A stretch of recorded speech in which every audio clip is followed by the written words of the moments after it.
Hi everyone, welcome to the very first session of this Arts Education Archive Malaysia roundtable, where we're trying to recall, remember, and share experiences of almost 40 years worth of children's theatre education, arts education, integrated arts education in Malaysia.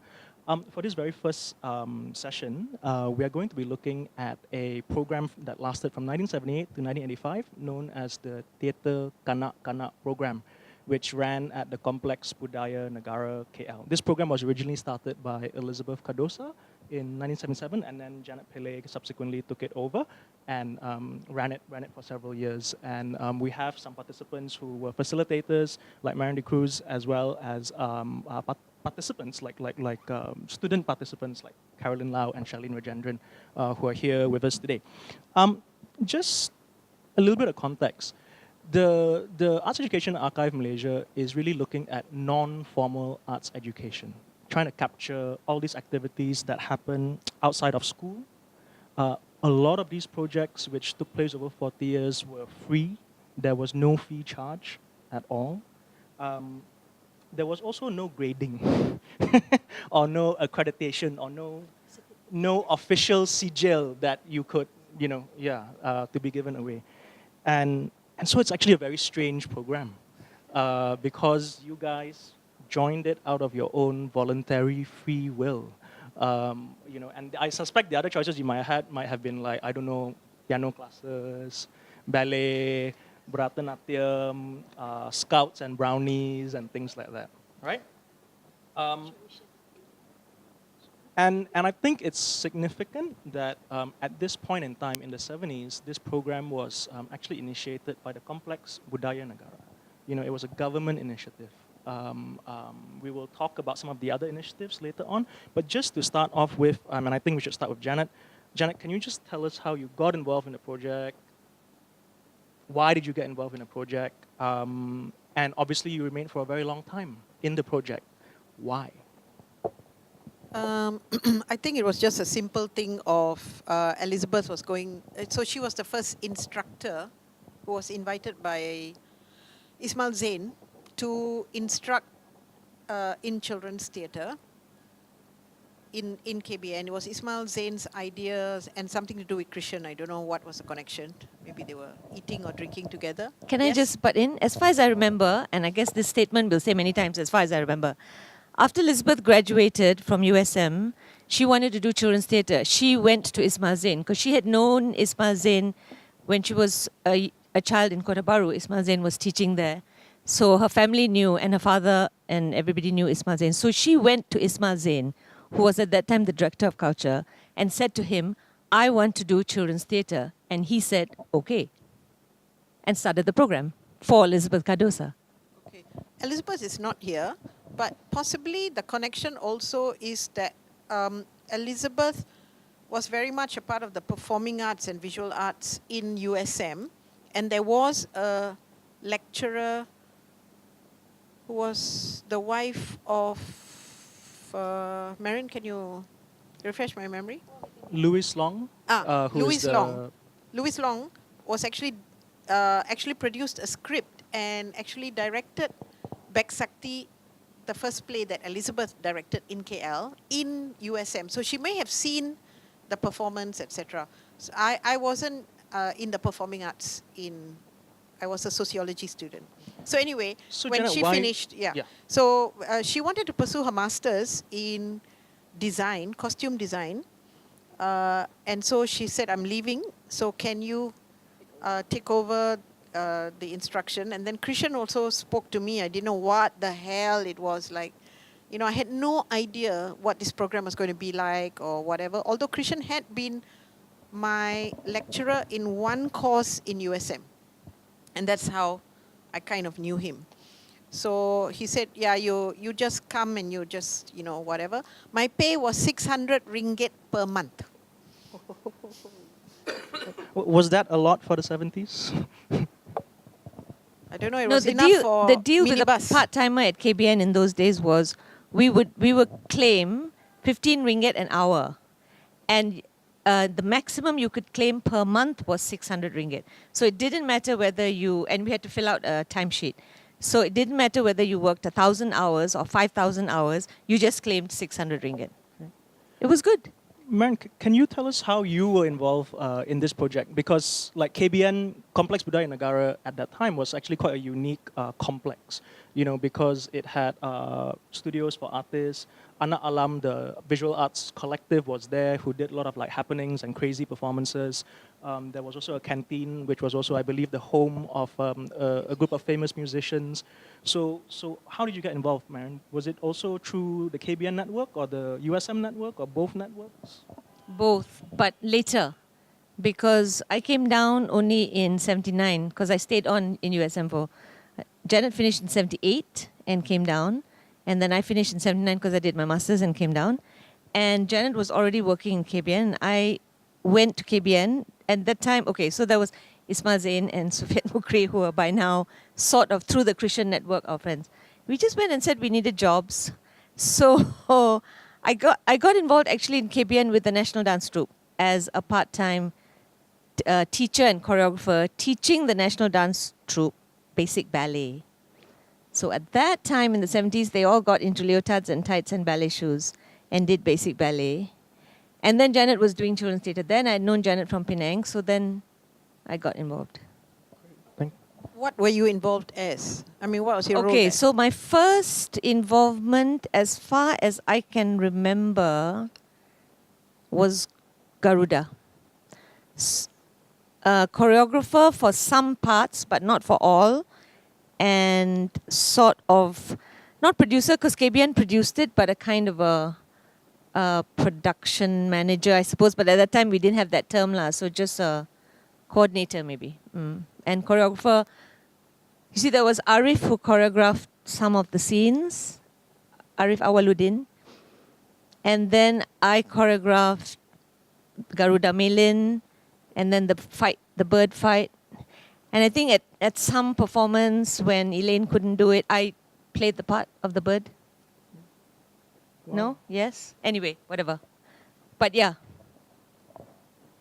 And then when we went on tour, actually it was Anne who was the tour manager, but we were taking all these children. We didn't know what to do. I think it's important to remember that actually we were kind of stupid because we were too brave. Naive and brave because we just took these bunch of kids on a bus like all over the country, and it was quite, I mean, okay, maybe it wasn't as dangerous, but I think it was quite foolish because, yeah.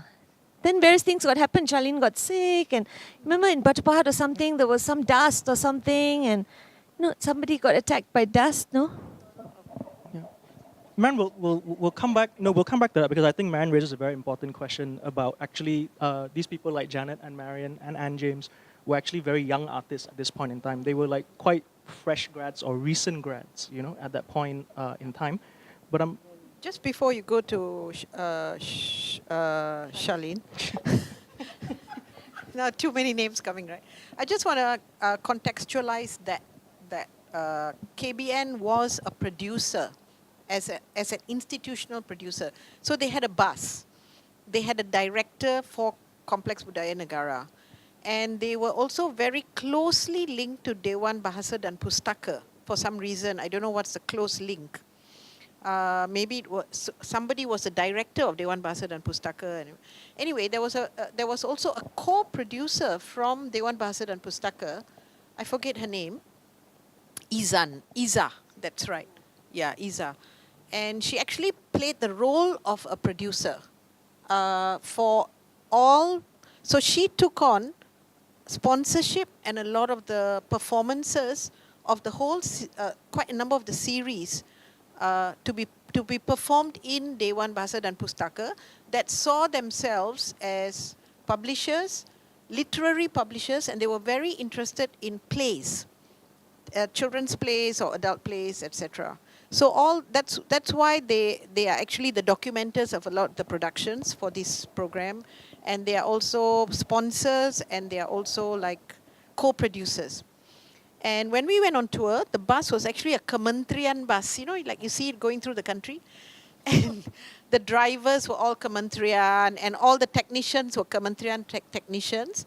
And it was at this period that the Ministry of Culture decided to open state, what do you call them, Marins? Branches. JKKN lah. Yeah, JKKNs in all the states. So they had a little, how do you say, like a compound with a little hall, community hall, and karate, silat studios, etc. And we would go and perform in these newly opened halls. So that's the background from the production side. Also, just one very quick point. I think also important to remember that we were part of that post-69, anything is possible, let's try it all out, it can. So KBN also was a place not just for children's theatre, but there was a lot of crisscrossing happening in KBN with different artists going in and using that space as part of that whole post-69 consciousness of, okay, what are we going to do? Cool. Actually, cool. yeah. I'm just gonna open it up to Charlene and Carol. Obviously, these two that we have here are really repositories of experiences and memories, and they also have the zoom out picture of being adults, young adults at that time, and being able to kind of coordinate these programs. But I just wonder for Charlene, as well as for Carolyn, perhaps you were not aware of these things at that point in time. You were not aware, perhaps how unique it was, all these conjunctions of KBN and DBP and USM and after, May 13, 1969 kind of trajectories. Just as young participants, secondary school children, what were the kind of key experiences for you, that really were meaningful to you, that you can remember now in this time and place? Carol or Shal? Okay, I'll address the question of how we got involved. Yes. Because I think it's an important part as well. So there was a teacher called Mrs. Laura George, right? That was her name, right? No, Laura George. Okay. And her name was Mrs. Laura, and she was a PE and English teacher. And I think she was in charge of the Music and Drama Society in BBGS Secondary School. So Elizabeth had approached her to choose some girls to join this project. And I didn't know about this until very recently when she was visiting my mother because of other things. Because my mother taught her son English. Never mind, it's another story. And I said, thank you very much for getting us involved because it's changed my life. And she said, yeah, I chose you all. And I said, why did you choose us, whoever we were? She said, because I thought you all had something. And that line stayed with me, because I think it's important that there's an educator in the system who's willing to support this completely unknown, non-system project where she didn't know what was going to happen. Maybe she knew Elizabeth Cardosa, I don't know. And anyway, so she chose some of us, some of whom stayed and some of whom didn't, right? She didn't choose me. Really? Yeah. So you came later? Yeah, I was, somebody dropped out, so then Maylin pulled me in. So I don't even remember who was first chosen and who wasn't. But anyway, that's the start of it. So it was because of her. Then I got involved, and why did I stay involved? Because this was completely different to anything I had ever experienced. It was exploratory. You had to think about everything that you did. There was a reason for the warm-up. There was a reason for standing and seeing if you could see somebody, feel somebody behind you without your eyes open. There was all kinds of completely unusual activity, and it related to performance. And I was already very interested in performing. So I stayed involved because the kinds of things we did were very special, and the kinds of people. I mean, Beth and Janet were people that made me feel like this was very important work. And it was very serious, and you had to take it very seriously, and it was very deep, but you had to do the thinking, and you had to figure it out, and there was no nonsense. So for me, that was such a big difference to school. It was like such a huge contrast to not just, exams, but the way in which everything was standard and you were passive most of the time, sitting in a classroom. You weren't asked. And Charlene, can I just ask, how did this non-formal or informal education, which happened on weekends, outside of the school, affect your learning in school? Okay, it started in school in the afternoon, and then only later it was weekends in KBN. I don't know how it affected my learning in school. I just know that I would make time and energy for this.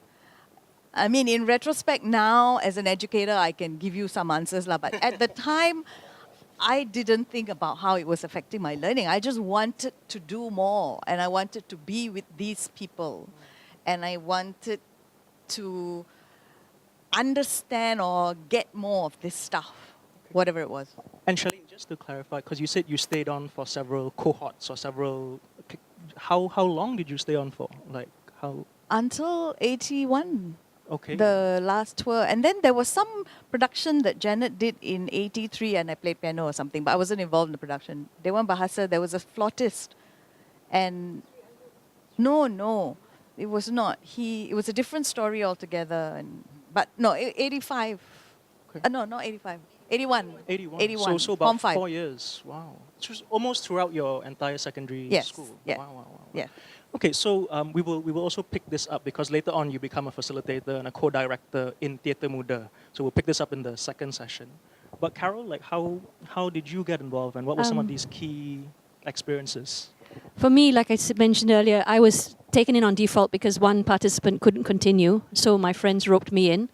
Thank you very much, friends, best friends ever. But why I enjoyed it was that this was I'm not an academic person, so I would have probably slipped through the cracks somewhere along further up the exam levels. But this allowed me to play, and we enjoyed that tremendously. Charlene formed it in a very focused way, but for us it was pure experimentation and play. And as a young kid, in primary school, you play, but when you go to secondary school, you have to get a bit more serious. And joining this allowed us to play and to experiment with it and to play meaningfully. So we'd have these activities and we'd test it out. And Janet always had that element of experimentation there and try and test it out. And was sometimes very harsh. Sometimes it was very hard play. But we did not get this in school. This was unheard of. There was no activity in school that had it so seemingly playful. So that was very, very important. And whatever we did was valued and taken on and taken into account, and whether it was used or not, it didn't matter, but it was part of the process. So what I enjoyed about this tremendously then, I think, was the process. I can't really remember much about the actual productions, but I remember the bus rides. I remember the color of the parquet floors of the badminton court marking lines where we played. That was part of the process for me. And that was totally, you could not get that anywhere. You couldn't go to Disneyland 25 times in your life. This was really important stuff. And I felt even then, when I was staying Form 3, Form 4, that every kid needed to do this, It was really, really very, very special. Yeah. The sense that whatever we were doing eventually contributed in ways that we could see were the production. So for example, like a script, right? Usually in school, you get a script, you memorize the lines and do something or another. That was just standard fare. But this was details you had to go and read about Garuda and then go and find out about the Putri Cina and the Putra Rom in some way or another. I can't remember what the research was, but you had to do all this thinking. Then you had to try out these scenes. And at the time, I don't remember knowing where it was going to lead. But it was then eventually when you saw the whole thing come together, you saw how the things, little bits of things that you did along the way. It was very exciting. I remember that kind of feeling of these things being pieced together somehow in terms of storylines and then, yeah. Also, what was important was that we were experiencing and experimenting with or doing scripts that were local. And in school, it was always Merchant of Venice. And this one, we were playing musical instruments from the Wayang Kulit. We were playing the rebab. We were playing things that we were so removed from, but were still part of, supposedly part of our culture, and we didn't know. So it was brilliant to be able to access that. That was great. And move away from very Western type plays, Romeo and Juliet and stuff. Yeah. And I would say speaking in Malay was a big thing for me. Totally. Yeah. Very big thing. The motivation to learn Malay at a time when it was very important, and I came from a very English-speaking background. I don't speak any Tamil. I could speak Malay because it was second language, but the motivation to speak Malay well so that I could perform well outdid every other effort to get me to learn this language and to learn it as if it meant something, because then the cultural understanding was huge. And so that was a big thing that I recall as like a shift in my own attitudes. And I think that was different for my classmates. They had, a very different attitude to speaking Malay. Thanks for bringing up the thing about speaking in Malay, because I don't know what it was about the post-69 issue, and also being in USM, which was a very controversial campus post-69, and having people like Chandra Muzaffar, etc., as critical people who were starting to already discuss the national cultural policy before it was even out. So I remember having a lot of lectures from Chandra Muzaffar, forcing us to think about whether we belong to Malaysia or whether we belong somewhere else. So it was automatic for me that all shows should be in Bahasa Malaysia, even though I was not fussy in it yet. But it also, something about moving into KBN, so I wanted to know, because KBN was also set up pre the National Cultural Policy, and it was leading to some of the developments related to the National Cultural Policy. So it was collecting a lot of cultural groups and etc. So what was your experience going from doing theatrical or literature things in school to suddenly going to rehearse in KBN and being surrounded by all these traditional instruments and people, etc.? I'm just curious, what was it to you at that point? To be honest, we really didn't know any better. I mean, we had no other experience. We were Form 1 and Form 2, but it was really exciting. It really was. I mean, when you got me to play the role as the storyteller in Garuda, I had to learn Syair. I was taught by, I forget his name, Dola Baju Merah, I think. He taught me how to tell the story. I had lessons with him. Yeah. I think it was him, and I had sessions with him, and he was... was it Pak Yusuf? Pak Nasir Yusuf? Huh? Not Bulat. No. No, Dola Baju Merah lah. No, It was the director, wasn't it? not round glasses. No, it was a wayang kulit storyteller. Mutalib. He was before Nasir. Nasir was a performer, Mutalib was the dalang. The dalang, yeah. And it was frightening and scary, but who else was going to give me a one-to-one? It was really exciting. Yeah, it was good times. Yeah, I think going to KBN for me was really a leap out of my little cultural sphere for sure, right? Because of the location and how to get there. So the bus would drop you, then you had to walk across Padang Merbok, which freaked my mother out very often because, it was dangerous. But that was part of the excitement that I was going to do this, because there was an element of transgression, to use a big word I didn't know at the time.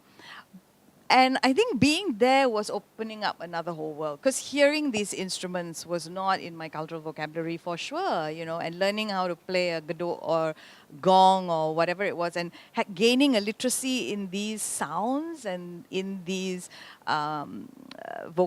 vocabularies of movement that I was watching, not that I was doing. So the dancers were rehearsing, right? And we'd watch because they were out in the tarmac or something like that.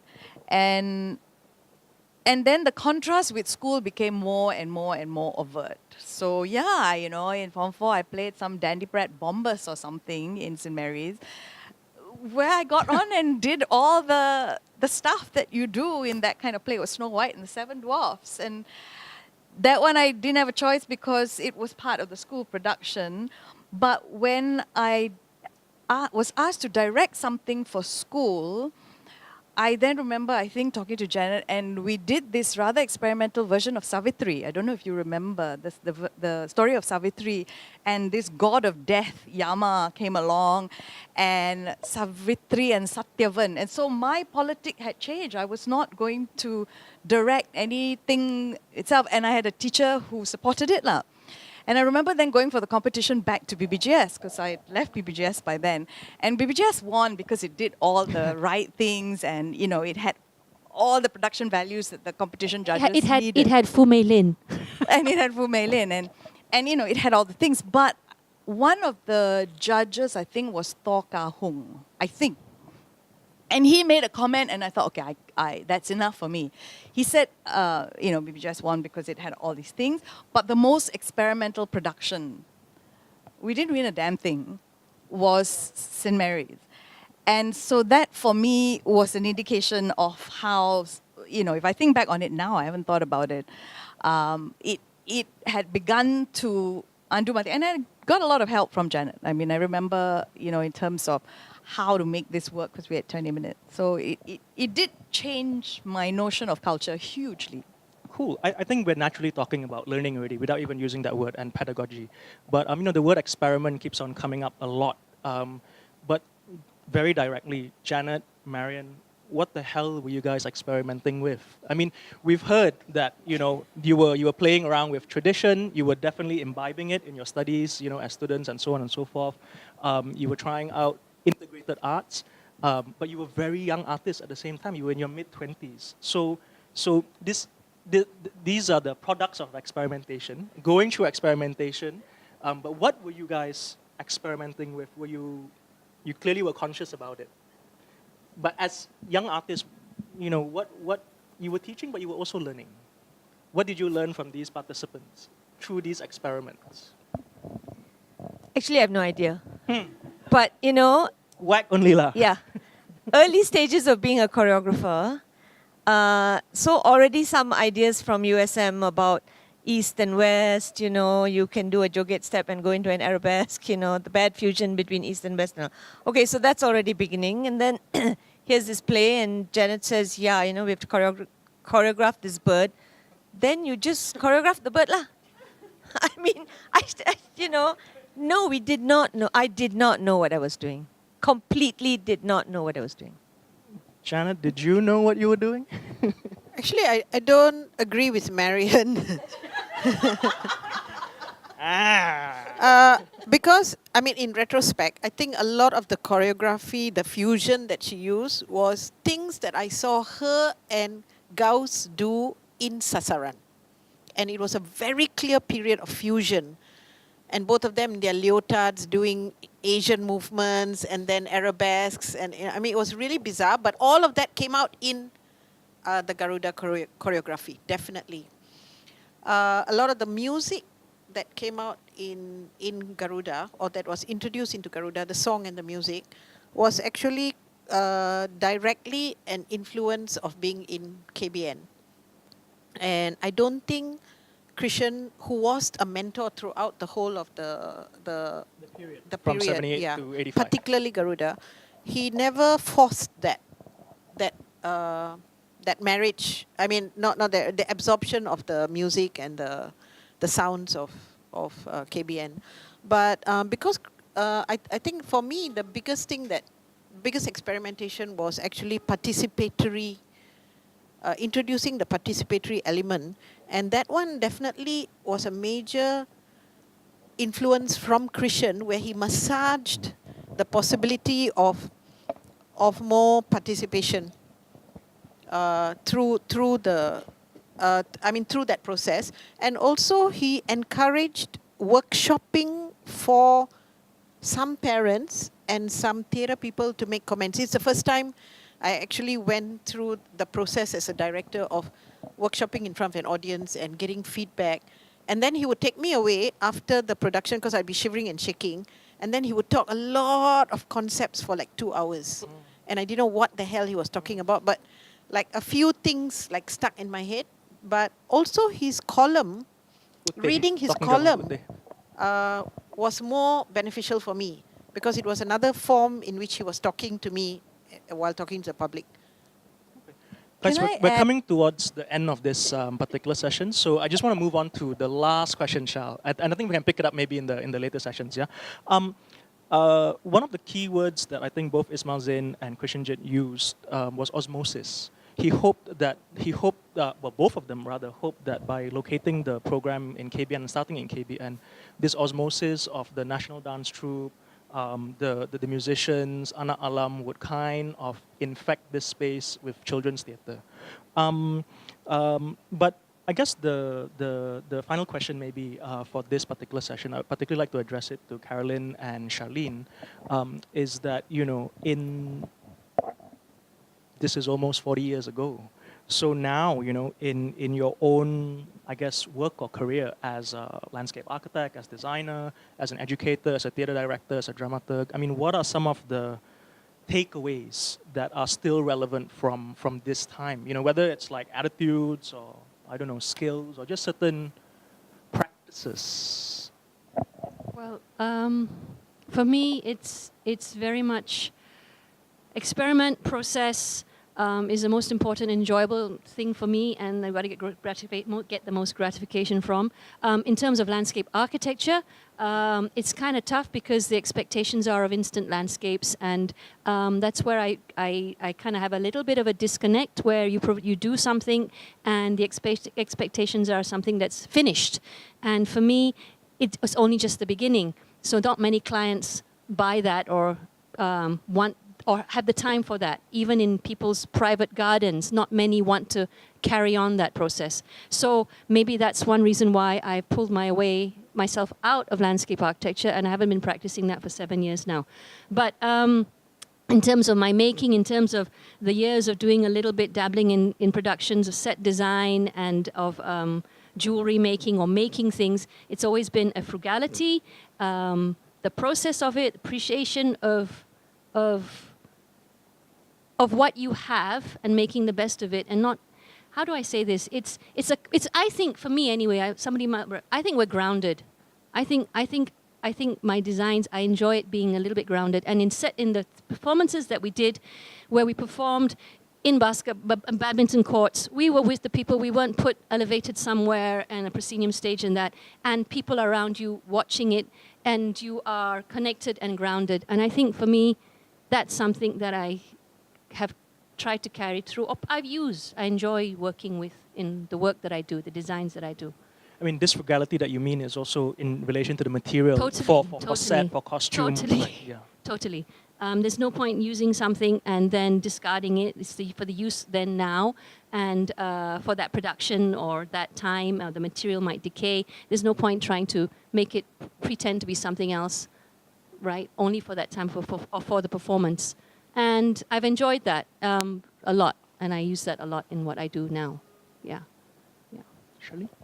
This question is a problem for me because I can go on for an hour, I'm afraid. Because answering it just made me make links that I hadn't made before. Because I'm now a theatre We try and go for educator. 3 minutes. So I will go for 3 Not 1 minutes. And I will try and see what emerges as most important. From simple things like a warm-up, as crucial to learning, whatever the warm-up is as preparatory.